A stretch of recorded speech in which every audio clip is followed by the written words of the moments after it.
Hello नमस्कार साथियों, welcome to royal study. दोस्तों एसएससी एमटीएस एनालिसिस हमारा नेक्स्ट आ चुका है। आज 7 अक्टूबर 2024 है और आज आपका एग्जाम था। इसके बीच में यानी 1 तारीख से लेकर 6 तारीख तक आपका एग्जाम नहीं था। 1 तारीख तो लास्ट, उसके बाद में आज है। क्लियर है। तो आज 7 अक्टूबर 2024 को हम फर्स्ट शिफ्ट आपकी हो चुकी है, तो इसका कंप्लीट एनालिसिस इस वीडियो में डिस्कस करने वाले हैं। और इससे पहले 30 और 1 वाला जो एनालिसिस है वो ऑलरेडी हमने दे रखा है, आपको प्लेलिस्ट बना दी है। तो आप एप्लीकेशन पर यूट्यूब पर जाकर प्लेलिस्ट को जाकर जरूर से चेकआउट करिएगा। यहाँ पर भी हम लिंक आपको दे देंगे, तो आप डायरेक्टली क्लिक करके वहां पर पहुंच सकते हैं। क्लियर है। 7 अक्टूबर फर्स्ट शिफ्ट के जो क्वेश्चन हैं वो कवर करेंगे। इस वीडियो के पीडीएफ के लिए क्या करना है, आपको एप्लीकेशन को डाउनलोड कर लेना है, टेलीग्राम चैनल और ग्रुप को भी ज्वाइन कर लेना है। दोनों के लिंक आपको डिस्क्रिप्शन में मिल जाएगी। इससे पहले वाली पीडीएफ हमने सारी यहाँ पर डाल रखी है, तो आप जरूर से जाकर ज्वाइन हो जाएगा और डाउनलोड एप्लीकेशन को कर लीजिएगा। जीके जीएस के करंट अफेयर के जो क्वेश्चन है ये इस वीडियो में हम कवर करेंगे। काफी इंपॉर्टेंट लेवल के क्वेश्चंस आज आपके जो है पूछे गए थे। तो गाइस आप सभी को इस वीडियो को पूरा लास्ट तक देखना है, बिल्कुल भी स्किप नहीं करना है, क्योंकि यहाँ से काफी इंपॉर्टेंट जो क्वेश्चन है वो आपको पता लगने वाले हैं। सो स्टार्ट करते हैं आज के शानदार वीडियो को हमारे पहले प्रश्न से। पहला क्वेश्चन है, 2011 की जनगणना के अनुसार भारत में लिंगानुपात यानी कि आपका what is the sex ratio in India as per 2011 जो 2011 जो सेंसस थी उसके अकॉर्डिंग आपसे पूछा है। तो यूपीएससी सिविल सर्विसेज में ये क्वेश्चन पूछा गया था 2015 में 10 मई को, है ना। तो आप याद रखिएगा 943 आपका करेक्ट आंसर हो जाएगा। 2011 के जनगणना का अकॉर्डिंग भारत में आपका पूछा है सेक्स रेशियो, लिंगानुपात। देखिए लिंगानुपात जो है 2011 की जनगणना के मुताबिक जो है ये पता चला था कि भारत में जनसंख्या जो अनुपात है, जनसंख्या अनुपात 2011 में प्रति 1000 पुरुषों पर 943 महिलाएं हैं।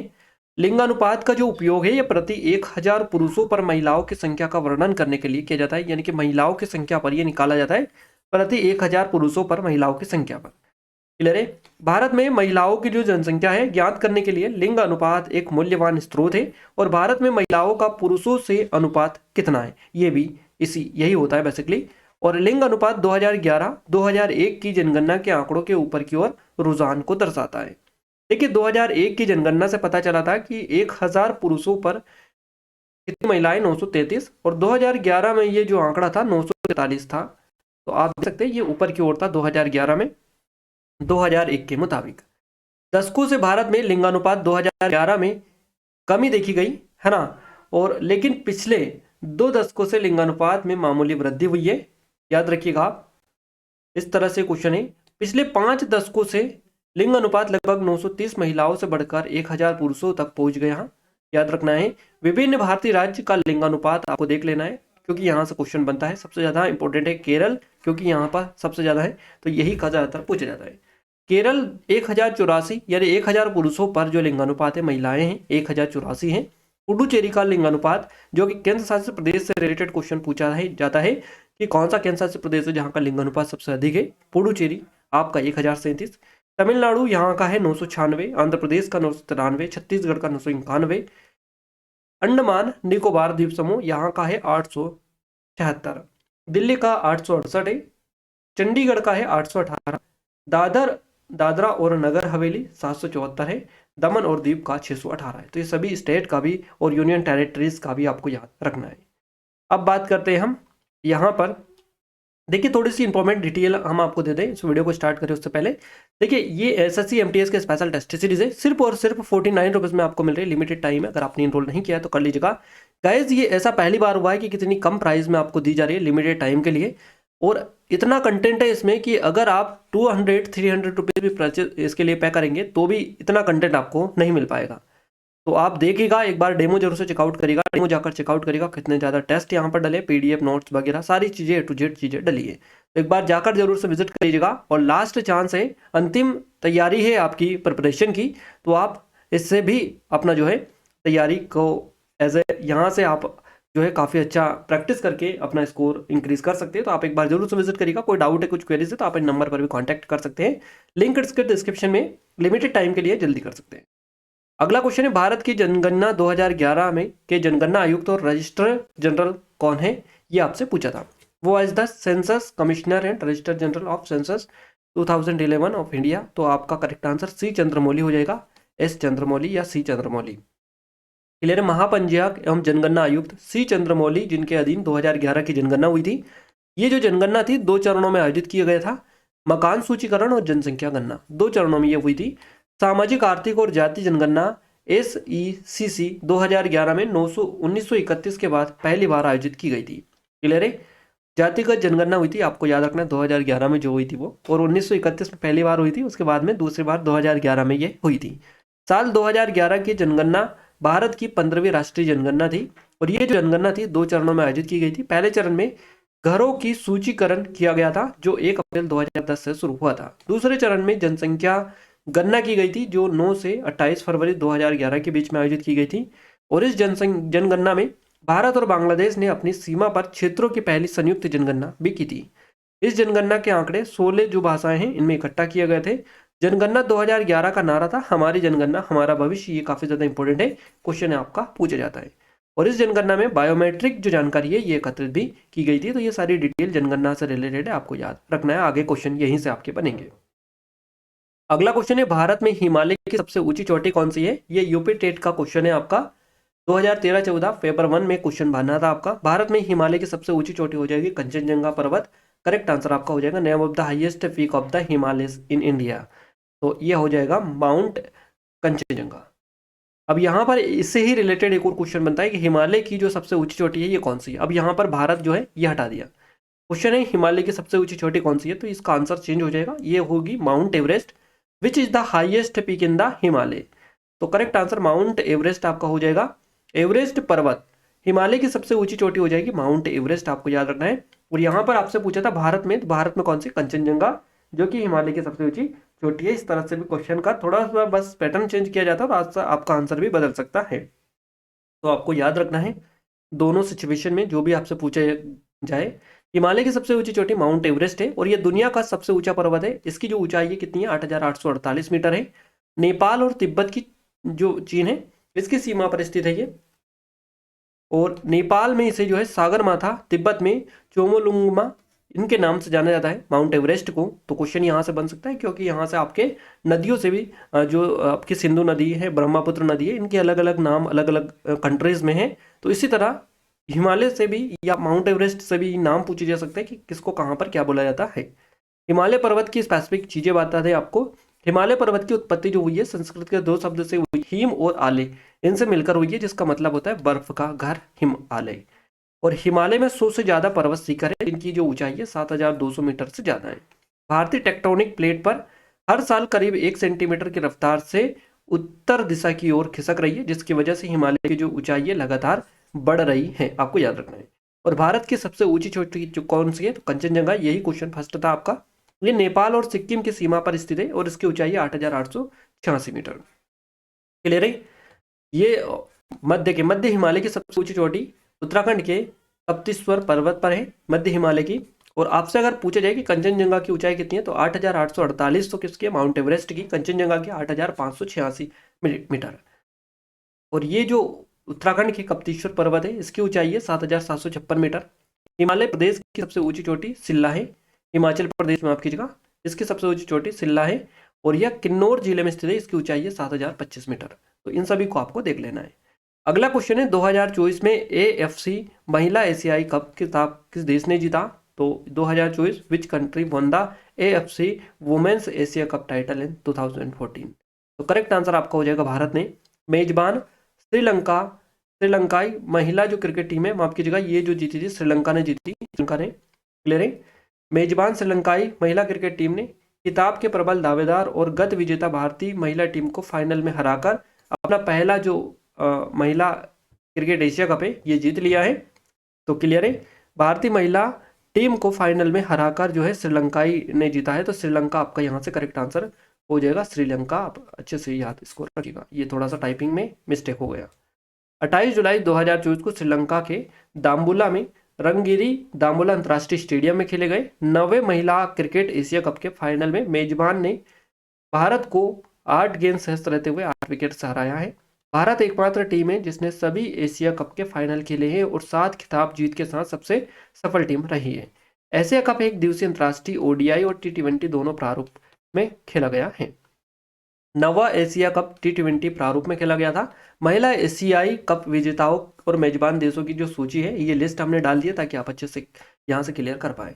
देखिए 2004 में ये आपका याद रखना है प्रारूप था ODI। मेजबान देश श्रीलंका, और विजेता था इसमें भारत, और उप विजेता इसमें श्रीलंका रहा था। क्लियर है। इसके अलावा 2005 और 6 में ओडीआई इसका प्रारूप था, पाकिस्तान इसका मेजबान था, विजेता इसमें भारत था और उप विजेता श्रीलंका। 2006 ओडीआई भारत मेजबान था इसका, भारत इसमें विजेता रहा 2006 में और श्रीलंका उप विजेता रहा। 2008 जो था इसमें भारत विजेता रहा, 2012 में भी भारत विजेता रहा, 2016 में भारत विजेता रहा। इसके अलावा 2018 में बांग्लादेश विजेता रहा, 2022 में भारत, और 2024 जो कि क्वेश्चन बना है श्रीलंका विजेता रहा है और भारत उप विजेता रहा है। ये श्रीलंका में हुआ था, T20 इसका प्रारूप था। तो ये सभी इसीलिए डाले ताकि आपके क्वेश्चंस बने तो सीधे सीधे यहाँ से कवर आप कर पाए। अगला क्वेश्चन है, इंदिरा गांधी नहर से सर्वाधिक जो लाभ है किस राज्य को हुआ है? तो ये राज्य राजस्थान है। Which state benefit the most from India Indira Gandhi नहर कैनल या नहर? तो इंदिरा गांधी नहर किस राज्य में स्थित है? इस तरह से भी क्वेश्चन आपका बन सकता है। राजस्थान आपका करेक्ट आंसर होगा। Indira Gandhi canal is located in which state? तो राजस्थान करेक्ट आंसर रहेगा। इंदिरा गांधी नहर पंजाब राज्य से शुरू होकर राजस्थान राज्य से होकर ये गुजरती है, और इसका जो ज़्यादातर एरिया है राजस्थान में ही है, इसीलिए इसका नाम राजस्थान नहर के नाम से इसको जाना जाता था। तो इंदिरा गांधी नहर के सबसे ज़्यादा जो फायदा है राजस्थान राज्य को हुआ है। ये राजस्थान की मुख्य नहर मानी जाती है। ये राजस्थान के 7 जिलों से होकर गुजरती है, बाड़मेर, बीकानेर, चूरू, हनुमानगढ़, जैसलमेर, जोधपुर और श्रीगंगानगर। इसे राजस्थान की मरुगंगा भी कहा जाता है, याद रखना है आपको। इंदिरा गांधी जो नहर है इसे राजस्थान की मरुगंगा भी कहा जाता है, और इस नहर के जरिए हिमालय के पानी से पश्चिमी राजस्थान के रेगिस्तानी जो इलाके हैं इनको सिंचाई की सुविधा भी मिलती है। इंदिरा गांधी नहर से जुड़ी और कुछ इंपॉर्टेंट डिटेल है, जैसे कि इसकी परिकल्पना सबसे पहले 1940 के दशक में की गई थी। इसका जो पुराना नाम है राजस्थान नहर है। इसका नाम प्रधानमंत्री इंदिरा गांधी की हत्या के बाद 2 नवंबर 1984 को रखा गया। क्या नाम रखा गया इसका? इसको नाम दिया गया इंदिरा गांधी नहर। कब किया गया? 1984 2 नवंबर को इनकी इंदिरा गांधी की निधन के बाद में या हत्या के बाद में। और ये भारत की सबसे लंबी नहर है। ये नहर पंजाब के हरीके ब्याज से शुरू होती है और राजस्थान का जो थार मरुस्थल है यहाँ पर जाकर ये खत्म होती है। इसकी कुल लंबाई करीब 650 किलोमीटर है, और इस नहर के विचार की जो कल्पना है हाइड्रोलिक इंजीनियर कॉन्वर सेन ने की थी। ये भी आपको थोड़ा सा देख लेना है अगर क्वेश्चन आपका बने तो। अगला क्वेश्चन है, सरहुल त्योहार किस राज्य में मनाया जाता है? Sarhul festival is celebrated in which state? Delhi police constable में पूछा गया था 2020 में 3rd शिफ्ट में क्वेश्चन। झारखंड आपका करेक्ट आंसर हो जाएगा सरहुल त्योहार के लिए। सरहुल झारखंड में क्षेत्र में विभिन्न जनजातियों द्वारा मनाया जाने वाला एक लोकप्रिय त्योहार है। ये पर्व आदिवासी नववर्ष है और झारखंड में मुंडा, उरांव और हो जो जनजातियां हैं इनके द्वारा मनाया जाता है। हिंदू कैलेंडर के पहले महीने में हर साल मनाया जाता है, और चंद्रमा के तीसरे दिन या चैत्र के पखवाड़े में सरहुल जो है वसंत ऋतु या फागुन के आगमन का प्रतीक बेसिकली माना जाता है, और जून के महीने या जेठ तक ये मनाया जाता है। सरहुल का अर्थ वृक्षों की पूजा होता है, आपको याद रखना है, इसमें वृक्षों की पूजा की जाती है, और प्रकृति के करीब होने के कारण ये जनजातियां सरहुल पर्व की शुरुआत वृक्षों और प्राकृतिक के अन्य तत्वों की पूजा करते हैं। तो आपको ये यहाँ से ध्यान रखना है। अगला क्वेश्चन है हमारा, माई कंट्री माई लाइफ नामक पुस्तक के लेखक कौन है? करेक्ट आंसर आपका हो जाएगा लाल कृष्ण आडवाणी, LK आडवाणी। और ये SSC CPO टाइप 1 में क्वेश्चन बना था 2017 में क्वेश्चन पूछा गया था, वो is the author of the book title my country my life. तो लाल कृष्ण आडवाणी करेक्ट आंसर रहेगा। पुस्तक माई कंट्री माई लाइफ के लेखक है लाल कृष्ण आडवाणी। इसमें राजनीति में उनके संघर्ष का वर्णन है, और इस किताब का जो विमोचन है मार्च 2008 में APJ अब्दुल कलाम जी द्वारा किया गया था। लाल कृष्ण आडवाणी एक भारतीय राजनीतिज्ञ थे, क्लियर है, और 2002 से 2004 तक भारत के उप प्रधानमंत्री पद भी इनके पास में था, या ये उप प्रधानमंत्री रहे थे 2002 से 4 तक। वे 15वीं लोकसभा में विपक्ष के नेता थे, आपको याद रखना है। अटल बिहारी वाजपेयी की कविता की बात करें तो कविताएं और मेरी 51 कविताएं इनकी, देखिए अटल बिहारी वाजपेयी की जो कविताएं हैं इसमें मेरी 51 कविताएं। डॉक्टर मनमोहन सिंह की कविता कौन सी? चेंजिंग इंडिया और the quest for equity in development. Kuldip Nayar की कौन सी है? द जजमेंट और विदाउट फियर। ये कुछ पुस्तकें हैं इंपॉर्टेंट जो कि आपको याद रखना है। अगला क्वेश्चन है, राज्यसभा का पदेन सभापति कौन होता है? तो ये उपराष्ट्रपति होते हैं। वो is the ex officio chairman of Rajya Sabha, तो वाइस प्रेसिडेंट आपका करेक्ट आंसर हो जाएगा। इसके अलावा ये क्वेश्चन इस तरह से भी पूछे जाता है कि राज्यसभा का पदेन सभापति कौन है? अभी रिसेंटली वर्तमान में, है ना, करंट अफेयर का क्वेश्चन है ये आपका।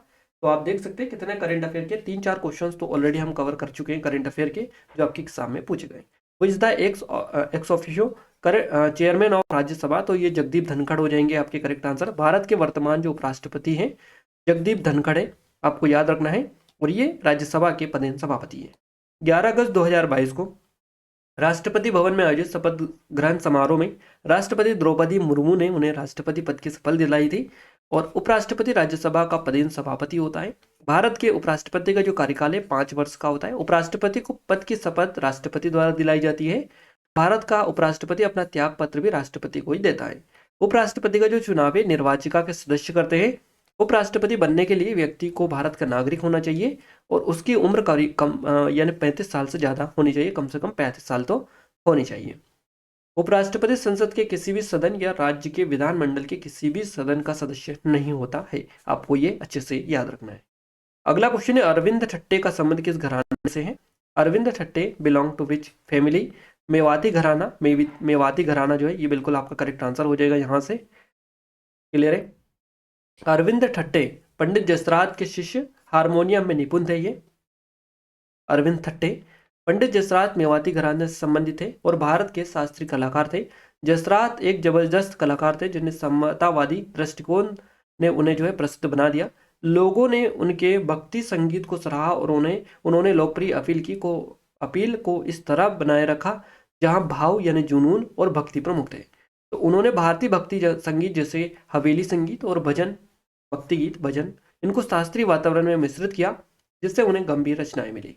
मेवाती घराने की जो स्थापना इंदौर के उस्ताद गग्गे नजीर खां और उस्ताद वाहिद खान ने की थी, तो आपको ये याद रखना है, इंदौर के उस्ताद थे गग्गे नजीर खां और उस्ताद वाहिद खान, इन्होंने मेवाती घराने की स्थापना की थी। तो ये पॉइंट इंपॉर्टेंट है, मेवाती घराने की स्थापना किसने की थी। चलिए अगला क्वेश्चन भी काफी ज्यादा इंपॉर्टेंट आपके लिए निकल कर आ रहा है। क्वेश्चन है आपका, उत्तरी भारत में मंदिर वास्तुकला की लोकप्रिय जो शैली है इसको क्या कहा जाता है? The popular style of temple architecture in north India is called, तो नागर शैली के मंदिर या नागर शैली इसको कहा जाता है।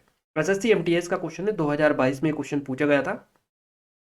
उत्तरी भारत में नागर शैली में मंदिर वास्तुकला की लोकप्रियता में जो है वृद्धि देखी गई, और इसमें आमतौर पर अलंकृत 4 दीवारी या प्रवेश द्वार का अभाव होता है। सबसे ऊंची मीनार सदैव गर्भगृह के ठीक नीचे होती है, और शिखर पर आमलक या कलश की स्थापना होती है। शिखर के आकार के अनुसार नागर मंदिरों को कई विभिन्न प्रकारों से विभाजित किया जा सकता है, जैसे कि वल्लभी शैली में निर्मित मंदिर आयताकार होते हैं और इनकी छतें जो होती है मेहराबदार होती है। वल्लभी प्रकार इमारतों और रचनाओं का नाम चाप वितान कक्ष छत होने से प्राप्त होता है। इसके अलावा है फामसाना, ये छोटे परंतु व्यापक रचनाएं होती हैं जिसमें कई शिलाओं वाली छतें होती है, जो इमारत के मध्य में एक बिंदु पर एक पिरामिड बैठक की तरह एक सीढ़ी ढलान पर एक क्रमिक ढलान के रूप में ऊपर उठाती हुई जो है ये होता है। इसके बाद में होता है रेखा प्रसाद, एक चौकोर आधार वाला एक सीधा शिखर और नुकीले शीर्ष के साथ अंदर की ओर घुमावदार दीवारें रेखा प्रसाद या लेटिना मंदिरों को अलग करती हैं। तो ये याद रखना, 3 अलग अलग इसकी ये होती हैं अब नागर शैली में भी। तो ये आपका वल्लभी हो गया, इसके अलावा फसामा, हामसाना और रेखा प्रसाद, तो इन तीनों को अलग से आपको याद रखना है।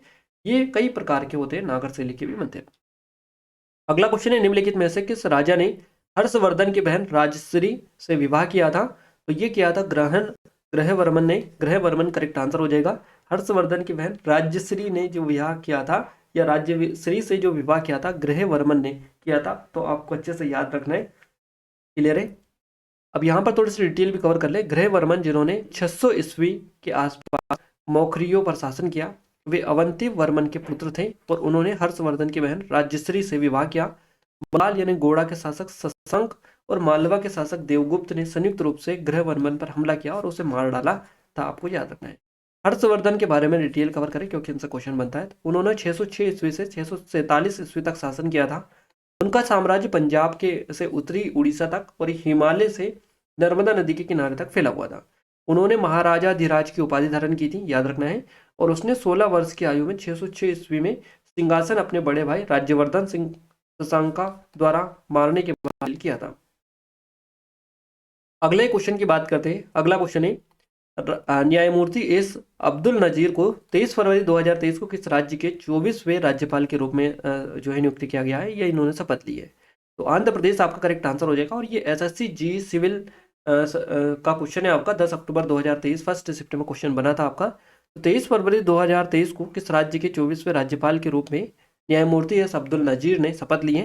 आंध्र प्रदेश करेक्ट आंसर रहेगा। न्यायमूर्ति एस अब्दुल नजीर ने 23 फरवरी 2023 को आंध्र प्रदेश के 24वें राज्यपाल के रूप में शपथ ली है। और उन्हें आंध्र प्रदेश उच्च न्यायालय के मुख्य न्यायाधीश प्रशांत कुमार मिश्रा ने पद की शपथ दिलाई। उन्होंने बिस्वा भूषण हरिचंदन का स्थान लिया, जिन्हें छत्तीसगढ़ का राज्य का जो है प्रभार दिया गया। वह भारत के सर्वोच्च न्यायालय के पूर्व न्यायाधीश है, याद रखना है। और कर्नाटक उच्च न्यायालय के पूर्व न्यायाधीश भी ये हैं। न्यायमूर्ति अब्दुल नजीर उस संवैधानिक पीठ में है जिसमें जो है अयोध्या मंदिर जो मुद्दा था इस पर फैसला सुनाया था। 3 तलाक विवाद पर फैसला सुनाने वाली संवैधानिक पीठ में भी न्यायमूर्ति नजीर ही शामिल थे। अगला क्वेश्चन है हमारा, तमिलगा वेत्री कजगम पार्टी की स्थापना किसने की? तो तमिलगा वेत्री कजगम, आपको याद रखना है ये नाम, है ना। कजगम जो पार्टी की स्थापना की है थलपति विजय ने की है। आई थिंक आप सभी जानते भी होंगे। तो इन्होंने इस पार्टी की स्थापना की है। भारतीय निर्वाचन आयोग ने तमिल सिनेमा के प्रमुख है, अभिनेता है विजय। इनके राजनीतिक संगठन तमिलगा वेत्री कजगम, इनको पंजीकृत राजनीतिक दल के रूप में स्वीकार कर लिया है चुनाव आयोग ने, भारतीय निर्वाचन आयोग ने। श्री विजय ने राजनीति में कदम रखा और इस साल 2 फरवरी को अपनी राजनीतिक पार्टी तमिलगा वेत्री कजगम के गठन की इन्होंने घोषणा कर दी थी।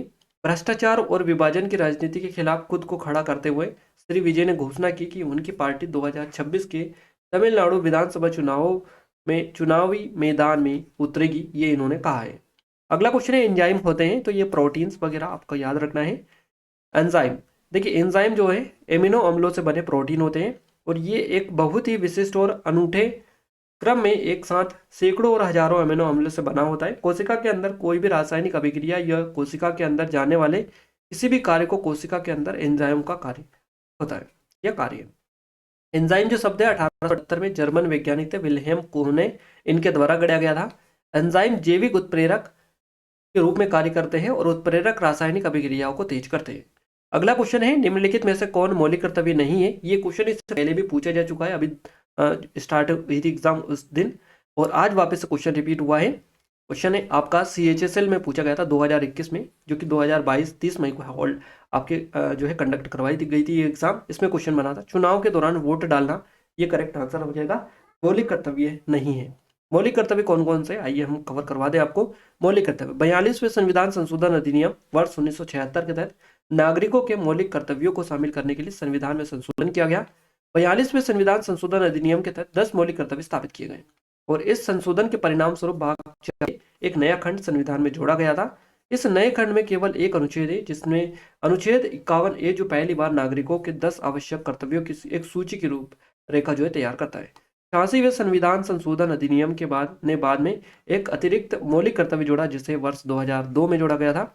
अनुच्छेद 51A के अनुसार प्रत्येक नागरिक द्वारा पालन किए जाने वाले कुछ कर्तव्य शामिल है, जैसे कि प्राकृतिक पर्यावरण की रक्षा करना, संविधान का पालन करना, भारत की एकता अखंडता को बनाए रखना और उसकी रक्षा करना, देश की रक्षा करना, सद्भाव को बढ़ावा देना, ये सारी चीजें इसमें शामिल है। अगला क्वेश्चन है, कलामंडलम कृष्णन नायर किस नृत्य से संबंधित है? तो कलामंडलम कृष्णन नायर, इनका जो संबंध है ये कथकली से है। कथकली करेक्ट आंसर आपका यहाँ से हो जाएगा। क्लियर है? इनके जो जीवन साथी है ये कौन है? कलामंडलम कृष्णन नायर की जो जीवन साथी है इनका नाम है कलामंडलम कल्याणी कुट्टियम्मा। तो आपको ये याद रखना है क्योंकि यहाँ से इस क्वेश्चन को और आप अच्छे से याद रख पाएंगे। क्लियर है? कलामंडलम कृष्णन नायर भारत के केरल के एक कथकली नर्तक थे, आपको याद रखना है। उन्होंने कथकली की विभिन्न शैलियों को सीखा और उनका प्रदर्शन किया। पद्मश्री, संगीत नाटक अकादमी पुरस्कार, केरल संगीत नाटक अकादमी पुरस्कार, केरल संगीत नाटक अकादमी फेलोशिप के प्राप्तकर्ता ये हैं। तो 1967 में संगीत नाटक अकादमी पुरस्कार इनको मिला था। 1969 में केरल संगीत नाटक अकादमी पुरस्कार, 1970 में पद्मश्री से सम्मानित किए गए और 1970 में केरल संगीत नाटक अकादमी के फेलोशिप से इनको सम्मानित किया गया। आपको याद रखना है ये क्वेश्चन। अगला है, गांधी इरविन समझौते पर किस वर्ष हस्ताक्षर किए गए थे? SSC GD कांस्टेबल 2022 में क्वेश्चन पूछा गया था 11 जनवरी 2023 फर्स्ट शिफ्ट में। Gandhi Irwin pact was sign in which year? तो 1931 करेक्ट आंसर आपका रहेगा। 1931 में किस किस के बीच में हुआ था? गांधी, महात्मा गांधी और इरविन के बीच में ये हुआ था। तो गांधी इरविन समझौता, जिसे दिल्ली समझौता के नाम से भी जाना जाता है, इस समझौते पर 5 मार्च 1931 को हस्ताक्षर किए गए थे। ये भारतीय राष्ट्रीय कांग्रेस के नेता महात्मा गांधी और ब्रिटिश सरकार का एक प्रतिनिधित्व करने वाला भारत के तत्कालीन वायसराय था लॉर्ड इरविन, इन दोनों के मध्य में ये एक समझौता था। संधि ने ब्रिटिश शासन के से आज़ादी के लिए संधि ने ब्रिटिश शासन से आज़ादी के लिए भारत के संघर्ष में एक महत्वपूर्ण कदम उठाया। भारतीय राष्ट्रीय कांग्रेस और ब्रिटिश सरकार के मध्य एक संवाद ये इसके तहत शुरू हुआ था। और पूना पैक्ट की बात करें तो पूना पैक्ट जो है 24 सितंबर 1932 को डॉक्टर भीमराव अम्बेडकर और महात्मा गांधी के बीच एक समझौता को प्रस्तुत करता है।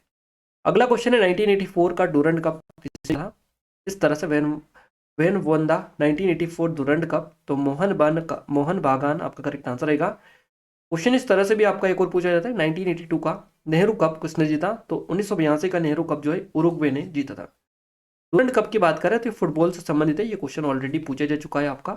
डूरंड कप फुटबॉल टूर्नामेंट या डूरंड कप जो है भारत में एक फुटबॉल प्रतियोगिता है जो पहली बार 1888 में शिमला के अन्ना डेल में आयोजित की गई थी और 1940 से टूर्नामेंट नई दिल्ली में खेला जा रहा है। 2022 का विजेता इसमें कहा बेंगलुरु, 2023 मोहन बागान एसजी, 2024 नॉर्थ ईस्ट यूनाइटेड इसमें विजय रहा है या इसने जीती है। याद रखना है सर्वाधिक जो जीते 17 बार मोहन बागान एसजी की हुई है। ये आप ईयर भी देख सकते हैं कौन कौन सा साल में ये जीता है। अगला क्वेश्चन है होलिका दहन होली से कितने दिन पहले मनाया जाता है? How many days before Holi is celebrated Holika दहन? तो करेक्ट आंसर होली से एक दिन पहले आपका होगा। एसएससी एमटीएस 2022 का क्वेश्चन है जो कि 13 जून 2023 को ये आपका शिफ्ट 2 में पूछा गया था, होलिका दहन वाला। क्लियर है? होली से एक दिन पहले आपका करेक्ट आंसर हो जाएगा, 1 डे बिफोर होली।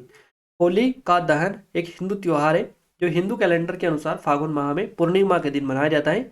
ये बुराई पर अच्छाई की जीत का प्रतीक है क्योंकि यह भगवान विष्णु के भक्त प्रहलाद को मारने की कोशिश करने वाली होलिका के जलने का प्रतीक है। और इस त्योहार को छोटी होली के नाम से भी जाना जाता है क्योंकि ये जो होली है ये होली के मुख्य त्योहार से एक दिन पहले मनाया जाता है। तो यही आपसे पूछा गया है क्वेश्चन में, ये कब मनाया जाता है? होली का जो त्योहार है उससे एक दिन पहले। होलिका दहन अलाव जलाकर और उसके चारों ओर अनुष्ठान करके मनाया जाता है। यह त्योहार बहुत उत्साह के साथ में मनाया जाता है और आशा, बेसिकली ये जो त्योहार है आशा और सकारात्मकता का प्रतीक भी माना जाता है। क्लियर है? चलिए आइए अब हम आगे बढ़ते हैं हमारे नेक्स्ट क्वेश्चन की ओर। अगला क्वेश्चन की ओर आगे बढ़ने से पहले थोड़ी सी डिटेल हम आपको कवर कर पा रहे हैं। ये हमारी एसएससी एमटीएस के स्पेशल टेस्ट सीरीज है। अगर अभी तक आपने इनरोल नहीं किया है तो कर लीजिएगा, सिर्फ और सिर्फ 49 रुपीज़ मिल रहे, लिमिटेड टाइम है। इसमें काफ़ी ज़्यादा टेस्ट जो है आपको मिल जाएंगे, पीडीएफ वगैरह भी अपडेट कर दी गई है। और जिन लोगों को इंग्लिश वाले सेक्शन में दिक्कत आ रही थी तो गाइज हमने जो सभी एफएलटी है फुल लेंथ टेस्ट ये सारे इंग्लिश में अपडेट करवा दिए। तो इंग्लिश में आप जरूर सेंड कर लीजिएगा जो लोग इंग्लिश वाले हैं क्योंकि उनको दिक्कत आ रही थी और आप सभी के काफ़ी ज़्यादा मैसेजेस हमें मिले थे तो हमने इंग्लिश में इसको अपडेट करवा दिया। आप एक बार जरूर से जाकर चेकआउट करिएगा, डिस्क्रिप्शन में लिंक मिल जाएगी। कोई डाउट है कुछ क्वेरीज है तो आप इन नंबर पर भी हमें कॉन्टैक्ट कर सकते हैं। ये हमारी एसएससी जीडी के स्पेशल टेस्ट सीरीज है, इसके पर भी काफ़ी अच्छा स्पेशल ऑफर चल रहा है और इसकी भी प्राइस कम कर दी गई है। तो आप एक बार जरूर से जाकर चेकआउट कर लीजिएगा, ये नंबर है, इन पर कॉन्टैक्ट कर सकते हैं। और ये एमपीएसआई की स्पेशल टेस्ट सीरीज है, इस पर भी काफ़ी अच्छा स्पेशल ऑफ लिमिटेड टाइम है, जल्दी करें।